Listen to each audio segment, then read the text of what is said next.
मैं आपको ये बताना चाहता हूँ कि आप लोगों को बहुत जानकारी है, मगर तब भी मेरा दायित्व व कर्तव्य है बड़े होने के नाते मैं आपको ये बताऊं कि साक्ष्य अधिनियम में साक्षी की जो जिरह है वो 3 श्रेणी में डिवाइड की जाती है। पहली है टोटली रिलायबल, मतलब पूर्ण रूप से विश्वसनीय। दूसरी है पार्शली रिलायबल। तीसरी है टोटली अनरिलायबल। किसी भी साक्षी की साक्ष्य को जिरह के द्वारा आपको टोटली अनरिलायबल बनाना है। अगर आप जिरह को टोटली अनरिलायबल बना देते हैं तो आपको मुकदमे में विजय हासिल होगी, अन्यथा आप मुकदमे को हार जाएंगे। के अलावा मेरे साथियों, जिरह करने से पहले 2 मूल मंत्र आपको अपने दिमाग में रखना है, और वो मूल मंत्र क्या है? What is to be asked and what is not to be asked. जिरह में ये बहुत महत्वपूर्ण है, क्या चीज़ पूछी जानी चाहिए, क्या चीज़ ऐसी है जो गवाह हुई रिलायबिलिटी को ख़त्म करते हैं, क्या चीज़ नहीं पूछी जानी चाहिए। जो चीज़ नहीं पूछी जानी चाहिए अगर आप पूछ लेते हैं और साक्षी द्वारा उसका जवाब आ जाता है तो फिर आप किसी भी कीमत पर मुकदमे को नहीं जीत सकते। तो मेरे दोस्तों, मेरे भाइयों, मेरे छोटे भाइयों, मैं आपको फिर ये बता रहा हूँ, what is to be asked and what is not to be asked, ये बहुत महत्वपूर्ण है। अब मैं इस पर एक आपको छोटी सी एग्जाम्पल दे रहा हूँ कि what is to be asked and what is not to be asked. आप गवाह को जिरह करके उससे वो सवाल पूछ लेते हैं जिसका सिद्दी का भार आपके ऊपर आ जाता है। ये बरेली कचहरी में मैंने अपने साथी छोटे भाइयों को जिरह करते देखा और उन्होंने क्या सजेशन दिया, जरा वो सजेशन सुन ले। फॉर एग्जाम्पल, वो ये सजेशन दिया 307 का केस, उन्होंने ये सजेशन किया, देखिए आपकी पेट में तमंचा लगा था, वो तमंचा चल गया, उससे आपके चोट आई। मेरे भाई, मेरे दोस्तों, इसमें क्या चीज़ हो गई? टाइम, प्लेस, इंजरी, सारी चीज़ एडमिशन हो। अब आपको ये सिद्ध करना है कि फेट का तमंचा से ये चोट आ सकती है या नहीं आ सकती है। अगर ये आप नहीं सिद्ध कर पाएंगे तो क्या होगा? आपके केस में सजा हो जाएगी। दूसरी एग्जाम्पल मैं दे रहा हूं जो आप लोग सब देते हैं। एक मुकदमा 307 का है, किसी समय की कोई इंजरी है, आप उसे क्या सुझाव दे देते हैं? देखिए, रात के अंधेरे में आपको अज्ञात लोग मार गए जिससे आपको चोट आई। मेरे भाई, आपका ये सुझाव जो है ना, ये पूरे मुकदमे को खत्म कर दे रहा है। आपने 2 बातें मान ली कि रात का अंधेरा, चोटें आना, घटना का स्थान। अब आपको ये सिद्ध करना है वो अज्ञात लोग कौन थे। अगर वो अज्ञात लोगों को आप सिद्ध कर देंगे, जो कि असंभव है, तो मुकदमा छूट जाएगा। अदरवाइज आप किसी कीमत पर नहीं मुकदमा छुड़ा पाएंगे। तो मेरे साथियों, ये मैंने 2 एग्जाम्पल दी, और इन एग्जाम्पलों में इसलिए दी, ये घटना घटित हुई, बड़े बड़े अधिवक्ता महानुभावों के द्वारा ये सजेशन दिए गए, ये सुझाव दिए गए, और सुझाव देने के बाद बदनसीबी थे वादी की तरफ से, मुझ जैसा अधिवक्ता था। जब मैंने आर्गुमेंट किया तो भाई 106 of evidence act, when any fact which is in the knowledge of the person the burden lies on that person. तो भाई आपके ऊपर है, आपने ये बता दिया चोर मार गए, बता दीजिए कौन चोर थे, आप छूट जाएंगे। टाइम, प्लेस, डेट एडमिटेड है। इस पे सजा हुई तो सीनियर चीखने लगे कि ये क्या हो गया, फलाना है, ढिमाका है। तो मेरे भाइयों, बहुत बड़ी what is to be asked and what is not to be asked, ये बहुत इंपॉर्टेंट है। तीसरी चीज मैं जो आपको बता रहा हूँ, एविडेंस में क्या एविडेंस होती? क्रेडिबल, रिलायबल एंड ट्रूथफुल, यही तो होती है सब लोगों को। यही जो विटनेस को आपने क्या करना है, विटनेस ट्रूथफुल है, क्रेडिबल है, रिलायबल है। मेरे साथी, मेरे दोस्तों, मेरे बेटे, मेरे बच्चों, ए और बी हस्बैंड वाइफ है, उनका बच्चा सी है। पूरा मोहल्ला जहां वो रहते हैं क्या जानता है कि ये ट्रुथफुल है, ए बी का बच्चा सी है। यही तो जानते, कोई भी आदमी क्या जानता है, ए बी का बच्चा सी है, तो ये क्या हुआ, ट्रुथफुल हुआ। ये एविडेंस क्या हुई, ट्रुथफुल हुई। क्रेडिबल क्या हुई, ए जानता है कि ये जो बच्चा है सी मेरा है, मेरी पत्नी से पैदा है, यही तो जानता है। लेकिन बी केवल जानती है ये बच्चा किसका है, ये रिलायबिलिटी है। तो कितना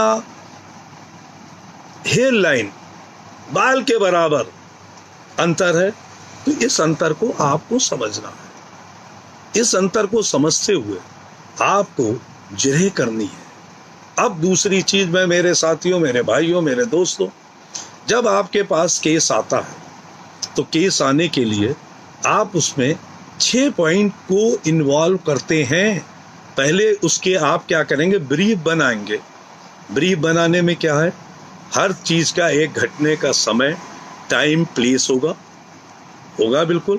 दूसरी होगा, पता चला FIR का डेट, टाइम, प्लेस होगा। तीसरा होगा भाई प्लेस ऑफ इंसिडेंट होगा, घटना स्थल होगा। चौथा होगा मेडिकल, अगर मेडिकल का केस है मेडिकल एविडेंस होगा। पांचवा होगा आई विटनेस अकाउंट, जिसने घटना देखी है वो अकाउंट होगा। छठा होगा अदर कार्बोरेशन, या सातवां होगा रिकवरी डिस्कवरी। आठवां होगा एक्स्ट्रा जुडिशियल कन्फेशन। नवा होगा any other circumstance which connect the accused with the crime. उसके अलावा क्या होगा, इन्वेस्टिगेशन। इन 6 पॉइंट को, ये 6 बाड़े हैं, एक पूरा मुकदमे को एक बाड़े की तरह आप ट्रीट करिए, और उसमें ये 6 दरवाजे हैं।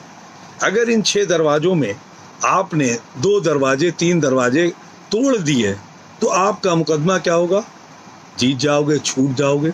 अगर प्रोसिक्यूशन ने ये सब बाड़े बंधा दिए, बांध दिए ऐसे, तो क्या होगा, सजा होगी।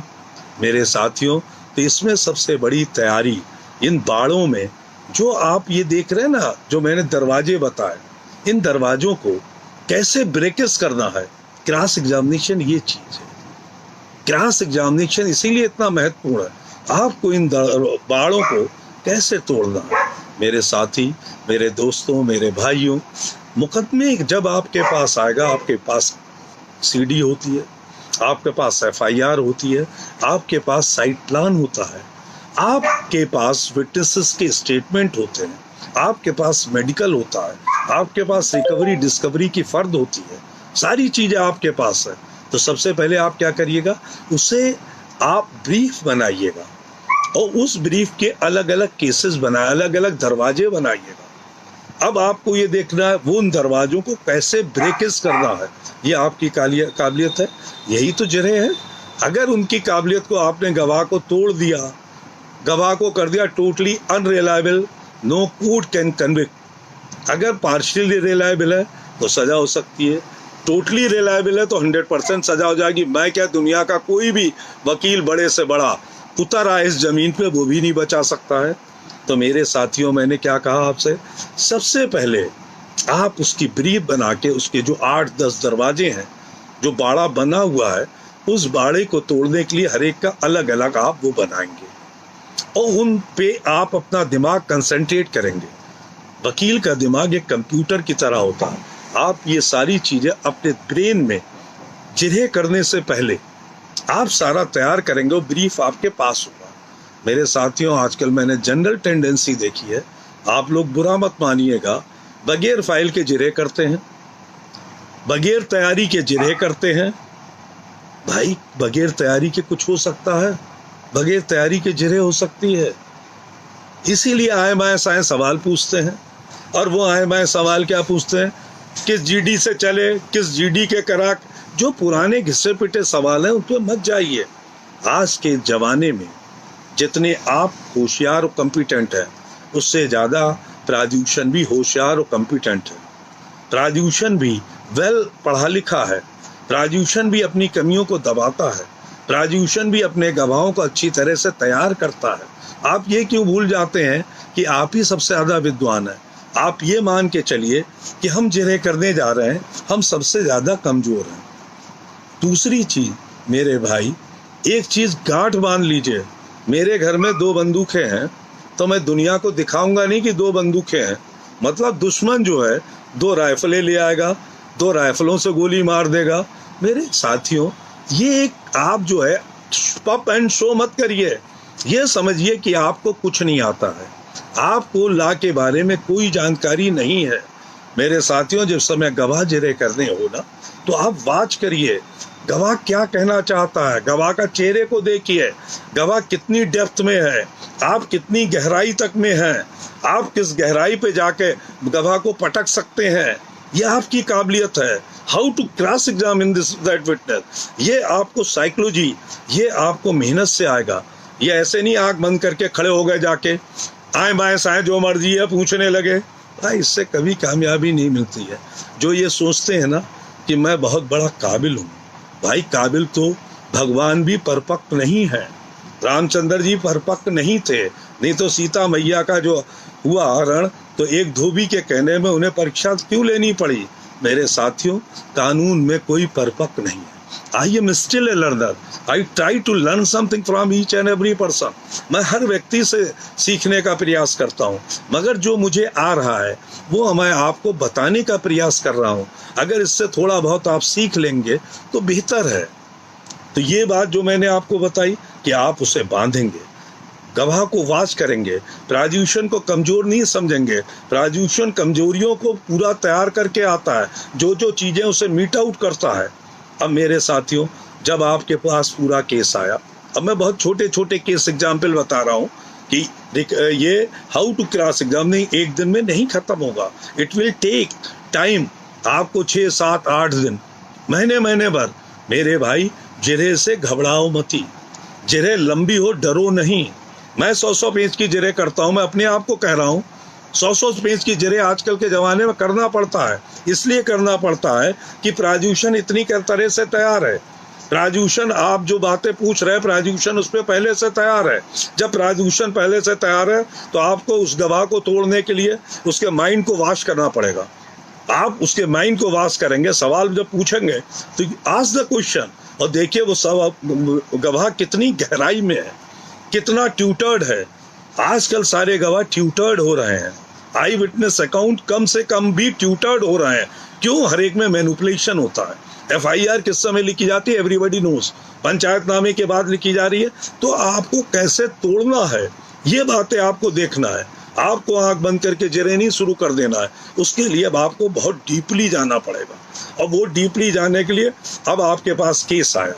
सपोज करिए मैं आप बहुत छोटा सा केस बता रहा हूँ कि सबसे पहले रिकवरीज के केस में मैं आता हूँ। रिकवरी छोटे, आप लोगों के पास दफ़ा 25, दफ़ा 60, आपको था चोरी के 411 के, 392 411 के, ये केसेस आपके पास ज़्यादा आएंगे। तो इन केसों के बारे में मैं सबसे पहले आपको बताना चाहता हूँ। आपको ये मालूम है कि जब ये रिकवरी के केसेस हैं, तो रिकवरी के केसेस में आपको सबसे पहला ये मालूम होना चाहिए, joint recovery memo is not permissible. संयुक्त फर्द बरामदगी साक्ष्य में ग्राह्य नहीं है। ये आपको पता है? नहीं मालूम? अगर दफा 25 के मामले में 2 लोगों की गिरफ्तारी हो रही है और ज्वाइंट फर्द बरामदगी बना जा रही है, तो ये ज्वाइंट फर्द बरामदगी इल्लीगल है। फर्द बरामदगी अलग अलग बनेगी। तो ज्वाइंट फर्द बरामदगी किसी भी केस में NDPS के साथ दफा 25 हो सकती है, दफा 25 के साथ चोरी हो सकती है, NDPS हो सकती है। अगर सबकी ज्वाइंट फर्द बन रही है तो ये इल्लीगल है। अब इसमें आप एक रूल देख लीजिए। रूलिंग में बता रहा हूँ, नन्ना वर्सेस स्टेट, ACC 2013, माननीय उच्च न्यायालय इलाहाबाद, फिर से नोट कर लीजिए। Joint recovery memo is not permissible, joint recovery memo is illegal. तो आप एक रूलिंग नोट करिए ना मेरे भाई। मैंने कहा था कॉपी किताब उठा के, जब आप मेरे साथ बैठा करें, वार्ता करा करें, तो कॉपी किताब उठा के रखा करें। क्यों? जो चीज़ मैं बता रहा हूँ तो वो आपको आना चाहिए। तो सबसे पहली क्या बात है, joint recovery memo is not permissible, joint recovery memo is illegal. इसमें क्या आप है, नन्ना वर्सेस सरकार, उत्तर प्रदेश, ACC 2013। तो ये आपको पता है कि ज्वाइंट रिकवरी मेमो जो है वो इलीगल है। मेरे भाई, अगर ज्वाइंट रिकवरी मेमो आपका दफा 25 में कोई भी रिकवरी मेमो बन रहा है, तमंचे 2 की बरामद है, ज्वाइंट है, एनडीपीएस की है, ज्वाइंट है, दूसरी चीज इसमें चोरी की है, ज्वाइंट रिकवरी मेमो है, and that recovery memo is not permissible and that recovery memo is illegal. समझ गया आप? नन्ना वर्सेस स्टेट 2013 इलाहाबाद उच्च न्यायालय 302 के साथ ज्वाइंट रिकवरी मेमो 25 का था, दफा 25 में एक्यूटल हुआ। आप आराम से देखिए, ना समझ में आए फिर से मुझसे पूछ लीजिए, मैं आपको बता दूंगा। तो पहली सवाल ये आया।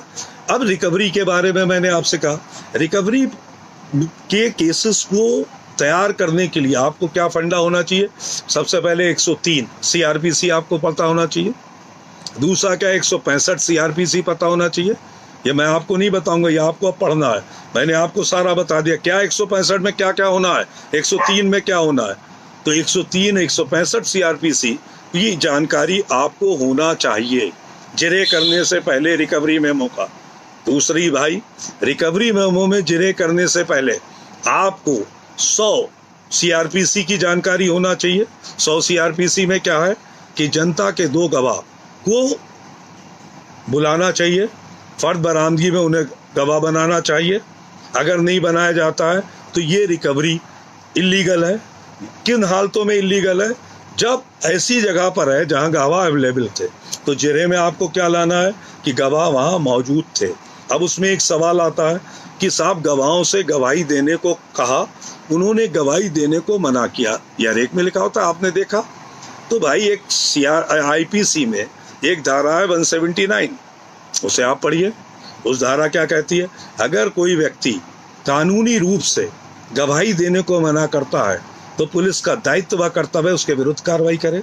तो आप सवाल क्या पूछिएगा कि जिन गवाहों ने मना करा उनकी नाम पता बल्दियत आपने पूछी, आपने उनके बारे में कोई सवाल करा, कहाँ के रहने वाले थे, आपको ये पता है 179 क्या है, आपने उसके खिलाफ कार्रवाई की? कोई जवाब नहीं। अब तीसरी बात, सेक्शन 50 सीआरपीसी मैंडेटरी है कि कोई भी मुलजिम जब पकड़ा जाएगा तो उसे उसके अपराध के बारे में बताया जाएगा। आपको ये मालूम है, नकल उसे दी जाएगी, जो फर्द बरामदगी हो रही है उसकी नकल उसे दी जाएगी। अब आप ज़्यादातर क्या देखते हैं, 2 लोग पकड़े गए, दोनों की सहमति से एक को नकल दे दी गई। ये कौन से कानून में है? डॉक्टर डी के बासु बनाम वेस्ट बंगाल सुप्रीम कोर्ट ने क्या कहा है? जरा ये भी पढ़िए रूलिंग है। ना समझ में आए अगली बार आप मुझसे पूछिए। अभी ये जिरे वाली बात खत्म नहीं हो जा रही है ना, मैं आज अभी खत्म करे दे रहा हूँ, तो आप इस पे देखें। अब इसके बाद रिकवरी के बारे में, जो रिकवरी मेमो है, रिकवरी मेमो में आपने ये देखा एक व्यक्ति पकड़ा गया, ठीक, बहुत अच्छी बात है। तो कोई केस ले लीजिए कि पुलिस फोर्स जा रहा था और उन्हें शक हुआ, 2 लोग जाते पकड़े गए, उन्हें पकड़ लिया। भागने का कारण पूछा, उन्होंने कहा मेरे पास चाकू है, तमंचा, एनडीपीएस है, कुछ भी है। दोनों की जामा तलाशी ली और जामा तलाशी में एक के पास से ये बरामद हुआ, एक के पास से ये बरामद हुआ। यही तो लिखते हैं। उन्होंने फर्द बना ली। अब यहीं पे आपको जो 365 है, ये फर्द जब बनाई तो फर्द जब पूरी होगी, फर्द कब पूरी होगी? जब दस्तखत हो जाएंगे। किसके किसके दस्तखत हो जाएंगे? जब गवाहों के दस्तखत हो जाएंगे, मुलजिम के दस्तखत हो जाएंगे, तब पूरी होती है। आपने कभी ये देखा फर्द में अंदर क्या लिखा होता है कि फर्द बनाई गई, माल को सील मोहर किया गया, नमूना मोहर बनाया गया, ये ऊपर ही लिखा होता है। तब आप पहला सवाल क्या पूछोगे कि ये फर्द जो बनाई, इससे पहले माल सील हो चुका था या फर्द तैयार होने के बाद सील हुआ था? दूसरा सवाल क्या पूछेंगे कि श्रीमान जी फर्द कब पूर्ण होती है? वो कहेगा दस्तखत के बाद। किसके दस्तखतों के बाद? अभियुक्त के या गवाहों के? तो कहेगा अभियुक्त के और गवाहों के दस्तखत। आप हर फर्द में देख लीजिए, अभियुक्त के दस्तखत ही नहीं होते हैं। अभियुक्त के दस्तखत कब होते हैं?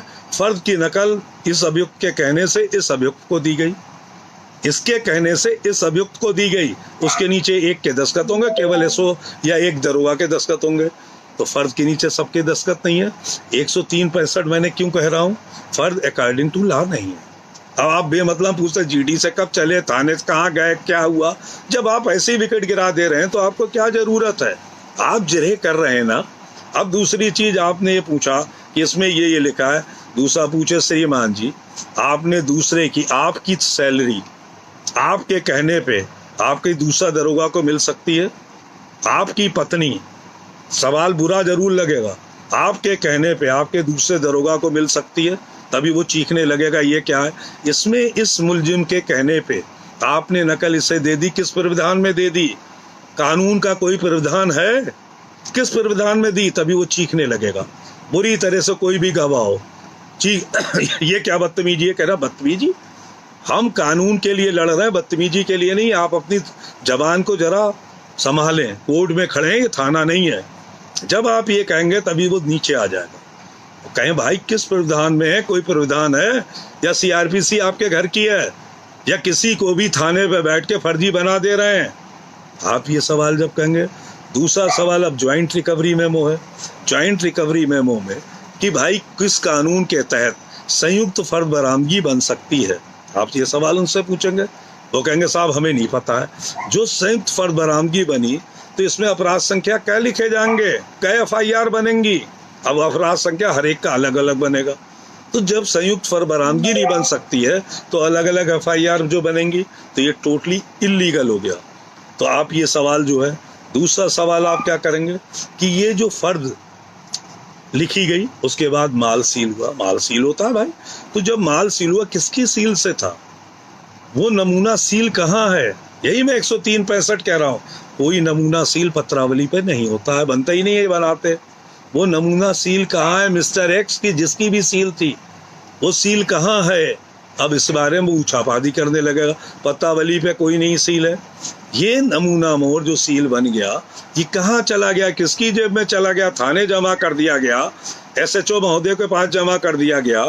अब इसके बारे में वो कूदाफांदी करना शुरू कर दो। अब यहीं पे दूसरा सवाल, दफा 25 का, 4/25 का, 3/25 का, जिसमें चाकू बरामद है। आप उनसे पूछिएगा किस नोटिफिकेशन के तहत, किस गजट के तहत फल जो है प्रोहिबिटेड है? बगैर प्रोहिबिटेड का नोटिफिकेशन है उसका, ये भी मैं अभी नहीं बताऊंगा। किस फल प्रोहिबिटेड है ये आप बताइए, पूछेगा। दूसरी चीज, तमंचा बरामद हुआ, ये तमंचा कैसे पता? ये वर्किंग कंडीशन में क्या फायर चला करके देखा था? कोई तमंचा आपको तो टेस्टिंग के लिए नहीं जाता है। ये कैसे पता? जो अपराध है वो अपराध वो है वर्किंग तमंचे पे। तो मेरे भाई ये जिरे तो आप करोगे या हम करेंगे? तो ये जिरे जब आप करेंगे, अब उसमें दूसरी चीज आई है, ये जो फर्द बरामदगी हुई, आप उनसे कहिएगा पहले फर्द तैयार हुई? वो कहेगा हाँ। जब फर्द तैयार हुई तो जब दस्तखत हो गए तो तैयार हुई? वो कहेगा हाँ। कहना माल कब बरा सील किया गया? अब यहीं पे वो फिर कूदने लगेगा बंदर की तरह। अब आज तक आदमी ये नहीं बताया है पहले अंडा आया या पहले मुर्गी आई। ये सवाल बड़ा भारी प्रश्न चिन्ह है। अब वो कहेगा साहब माल बराबर सील करते जा रहे थे, माल इनसे सील, कहना ये लिखा है कहीं फर्द बरामदगी में कि माल इनसे सील करवा रहे थे, तो पहले इसका मतलब ये है फर्द लिखे जाने से पूर्व माल सील हो चुका था। अब वो कहेगा हाँ सील हो चुका था, मोहर लग चुकी थी। इसमें कहीं लिखा है कि माल सील पहले हो चुका, मोहर लग चुकी थी। अब इसमें इसका डिस्क्रिप्शन कैसे आया, इसमें हवाला कैसे आया? जो लिखा है ना, नाल काली, टाइगर लाल, पीछे चाप, अंगुल इतना, ये कहाँ से आई? अलग से आपने कॉपी पे लिख रखा था। वो कहेगा हाँ कॉपी पे लिख रखा था, यही वो पकड़ गया। इसका मतलब कॉपी पे सारी बात हुई है, बर्डन उसके कॉपी पे क्यों लिखा गया? एक बार फर्द बरामदगी सस्पिशियस हो जाए तो क्या हो जाएगा, उस पर रिलायंस प्लेस नहीं की जाएगी। अब यहीं पे दूसरा सवाल मैं आपसे मेरे भाई कहता हूँ, जो फर्द बरामदगी जब लिखी जाएगी ना, तो 25 आर्म तक जब तमंचा निकलेगा तभी तो होगा, 3/25 तभी तो होगा, 4/25 तभी तो होगा। दूसरी चीज NDPS तभी तो होगा जब कोई चीज बरामद होगी। चोरी का तभी तो होगा जब चोरी का माल होगा।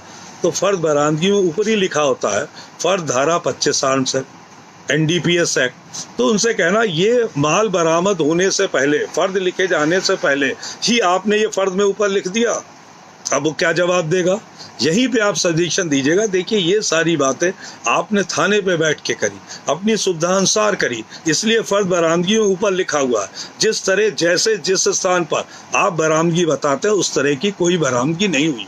ये सारी कार्रवाई आपके द्वारा फर्जी की गई। अब मेरे साथ ये दवा, मगर अभी ये पूरा नहीं हुआ। अभी मैं आपके सामने, अब जैसे एनडीपीएस का आया, अब एनडीपीएस के बारे में वो कहते हैं सूंघ के स्मैक की वो आ रही, तो उनसे पूछिए श्रीमान जी, आपका कोई, आपने इस बारे में कोई प्रशिक्षण लिया? आपको कैसे पता कि एनडीपीएस है? सबसे बड़ी बात, कैसे पता? उसका कोई प्रशिक्षण है? उसमें कैसी स्मेल आती है? यहीं पे वो खेलने लगेगा। दूसरी चीज जो माल है, माल कैसे उसने वे करा? वो कहेगा मैंने तराजू मंगाया, तराजू मंगाने किसे भेजा? तराजू लेके आया, उसका नाम कहीं लिखा? जब तराजू मंगाया तो माल पहले बरामद हो चुका था। आपको केवल सस्पिशन करना है, माल पहले बरामद हो चुका था। अगर बरामद हो गया तो रख लिया अपने पास, पूरा प्लांटेशन हो गया। तराजू लेने जो गया उसने किस वेट से करा? अब आप इस पे जितने सवाल चाहें उसमें 50 सवाल पूछ सकते हैं। अब 50 सवाल पूछने के बाद आपकी जो रिकवरी है वो हो गई। मगर इसमें अब दो बातें और आपको है कि प्रायर इंफॉर्मेशन पे एनडीपीएस है या ऑल ऑफ सडन है। अगर प्रायर इंफॉर्मेशन है कि मुखबिर की सूचना मिली कि मिस्टर ये नाजायज स्मैक, तमंचा, अफीम ले जा रहे हैं, उस पर पकड़ा, तो आप उससे पूछेगा कि आपने इसे किसी राजपत्रित अधिकारी या मजिस्ट्रेट के समक्ष ले जाने का प्रयास किया? उसमें एक रूलिंग है जस्टिस माथुर की कि it is the duty of the every police officer to bring the accused before the custody officer. अगर नहीं ले जा रहे हैं तो आपको होता है क्यूटल होगा। मगर इसके अलावा भी दूसरी भी है, आप ये पूछिएगा, हाँ आपको प्रायर जानकारी थी, आपने इसे ये ऑफर किया, उसमें लिखा होता मैंने मुलजिम से कहा कि आप अपनी जामा तलाशी किसी राजपत्रित अधिकारी या मजिस्ट्रेट के समक्ष चल के करवा सकते हैं, यही लिखा होता है। आप लोग रोज, अब उसमें है you have got a right to be search before a gazetted officer और magistrate. You have got a right, आपका ये विधिक अधिकार है। अगर ये वर्ड नहीं है तो 50 की कंप्लायंस नहीं है। इसमें 50 और रूलिंग है, आप मुझसे पूछेगा मैं बताऊंगा। You have got a right to be search before a gazetted officer और ए मजिस्ट्रेट। अगर ये बात आप उसमें नहीं लिखी है आप पूछिएगा। अब उससे ये पूछिएगा कि ये नहीं लिखा है तो आपको ये नहीं पता, आपने ये नहीं लिखा। आपका विधिक कानून है कि आप अपनी जामा तलाशी किसी राजपत्रित अधिकारी या मजिस्ट्रेट के सामने ले जाकर कराना चाहता है। सामने ही लिखा, अब नहीं लिखा, यहाँ 50 की कंप्लायंस खत्म हो गई। अब जब कंप्लायंस खत्म हो गई, अब आपसे दूसरा सवाल कि इसमें जो आपने नमूना मोहर बनाया माल का एनडीपीएस वाले का, वो अलग से माल निकाला जाएगा, उसे कैसे वे करा, किसकी मोहर लगी थी। अब ये मोहर वाली बात पे वो फिर अटक जाएगा। एनडीपीएस में आपको पता है कि 50, मैं बता चुका हूँ, एनडीपीएस 42, 50 मैंडेटरी है, 55 और 57 डायरेक्टरी है। जब ये सील लेके जाएगा तो सील मालखाने में जमा होगी और उसमें किसकी सील लगेगी? उसमें एसएचओ की सील लगेगी, जो किसी में नहीं होता है। तो आपको ये बातें पूछनी है। अगर ये बातें आप पूछ लेंगे तो ये मैंडेटरी में आ जाएंगे, डायरेक्टरी नहीं रहेगा। अब इसी में दूसरा करेंगे, क्या आपने उच्च अधिकारियों को कोई सूचना दी? उसकी कोई जीडी आपके पास है? कुछ नहीं होगा, आपका मुकदमा यहाँ पे भी खत्म। अब इसके बाद जो जिरे में करेंगे कि जो आपने नकल दी, वो नकल इसने आपके सामने जेब में रख ली, वो कहेंगे हाँ, या कहेंगे फाड़ के फेंक दी। जब फाड़ के फेंक दी, क्या उसकी कोई फर्द बनाई आपने? कोई जवाब ही नहीं है। जब फर्दी नहीं बनाई, जब आपने रख ली जेब में, आपके साथ आया, आपकी कस्टडी में रहा, कहीं गया तो नहीं, कहीं घूमने तो आप नहीं ले गए, नहीं। माल खाने जब थाने पे आता है, थाने की जीडी में चढ़ी नहीं होता है, किसी के पास से ये बरामद हुआ, दूसरा ब्रेकेज। तो मेरे भाई आधा घंटे से ज़्यादा हो गया है, तो आप लोगों को, तो मैं आपसे यही गुजारिश करूंगा, अभी रिकवरी डिस्कवरी पे आप इन चीज़ों पे देखिए। अगली बार अभी रिकवरी डिस्कवरी पे ही, how to cross examine a witness, how to destroy the witness, उसकी टेस्टमनी को कैसे ब्रेकेज करें, मैंने इस बात पे अभी बताया है। आधा घंटा हो गया, आपसे अगली बार फिर जिरे करेंगे, वार्ता करेंगे, आपको इसके आगे बताएंगे। शुक्रिया, नमस्कार।